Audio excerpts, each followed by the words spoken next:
Class 10th English के 4th unit का 4th point है unbeatable super mom Mary Kom. आज के इस वीडियो में हम वर्कशॉप सॉल्व करने वाले हैं। आपके पास वर्कशॉप के आंसर्स दिए जा रहे हैं, आप इसको देखकर इस तरह से कर सकते हैं। फर्स्ट क्वेश्चन है, आपको करेक्ट अल्टरनेटिव्स करना है, तो यहाँ पर निशान लगे गए हैं। आप इस तरह से इसके निशान के हेल्प से अपने टेक्स्ट बुक में निशान लगा लीजिए। उसके बाद में यहाँ पर आपके पास क्वेश्चन नंबर 2 और 3 दोनों के आंसर दिए जा रहे हैं। आप दोनों को पेंसिल से टेक्स्ट बुक में आसानी से इसको लिख सकते हैं। उसके बाद में यहाँ पर क्वेश्चन नंबर 4 है, write the fact file of Mary Kom in your notebook. आप अपनी नोटबुक में इस तरह से इसको सॉल्व कर लिख लीजिए।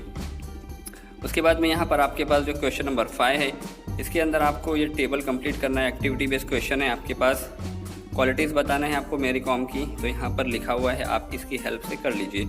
उसके बाद में यहाँ पर क्वेश्चन नंबर 6 का आंसर नीचे दिया जा रहा है, आप इसको देखकर इसकी हेल्प से कर सकते हैं क्वेश्चन नंबर 6। उसके बाद में आपके पास क्वेश्चन नंबर 7 है, उसके अंदर 3 क्वेश्चन है, ए, बी और सी। ए का आंसर यहाँ पर दिया जा रहा है, आप ए के आंसर को इस तरह से देखकर कर लीजिए। उसके बाद में यहाँ पर इस पेज पर बी का आंसर और सी का आंसर, दोनों आंसर यहाँ पर दिए जा रहे हैं। इस तरह से आपका क्वेश्चन नंबर 7 कंप्लीट हो जाएगा। उसके बाद में यहाँ पर आपके पास क्वेश्चन नंबर 8 है, आपको फ्लो चार्ट कंप्लीट करना है। तो 1, 2, 3, 4 और 5 पॉइंट्स दिए गए हैं फ्लो चार्ट के ज़रिए, तो यहाँ पर उसका आंसर लिखा हुआ है, आप उसको देखकर कर लीजिए। उसके बाद में यहाँ पर आपके पास क्वेश्चन नंबर 9 है, उसको भी देखकर आप इस तरह से कंप्लीट कर सकते हैं। ये मालूमात देनी है आपको। उसके बाद यहाँ पर क्वेश्चन नंबर 10 है, आसान है, एंटीनोम्स बताना है आपको, आप इस तरह से इसको देखकर कर लीजिए। उसके बाद आपके पास क्वेश्चन नंबर 11 है, आपको इंटरव्यू के लिए क्वेश्चन सेट बनाना है।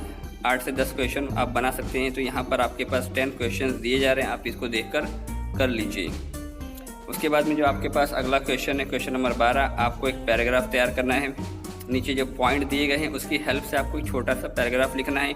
तो यहाँ पर ये पैराग्राफ दिया गया है, आप इसको देखकर कर सकते हैं। आप इसको एज इट इज़ कर सकते हैं या चाहे तो इसको छोटा भी कर सकते हैं। उसके बाद में यहाँ पर क्वेश्चन नंबर 13 के अंदर आपको एक्टिविटी करनी है, ऐसा कुछ खास लिखना नहीं है। तो इस तरह से आपको क्लासरूम के अंदर ही एक्टिविटी करनी है, तो यहाँ पर जाकर आपका ये पॉइंट कंप्लीट होता है। उसके बाद में यहाँ पर है आपका लैंग्वेज स्टडी, उसके अंदर फर्स्ट क्वेश्चन का आंसर यहाँ पर दिया गया है, आप इस तरह से इसको देखकर फर्स्ट क्वेश्चन को कर सकते हैं। उसके बाद क्वेश्चन नंबर 2 के अंदर ए, बी और सी तीनों के आंसर यहाँ पर दिए जा रहे हैं, आप इसको देखकर कर लीजिए और यहाँ पर जाकर ये पॉइंट कंप्लीट होता है। उम्मीद करते हैं कि आज की वीडियो आपको पसंद आई होगी। वीडियो पसंद आई हो तो उसे लाइक कीजिए, शेयर कीजिए और हमारे चैनल को सब्सक्राइब कीजिए।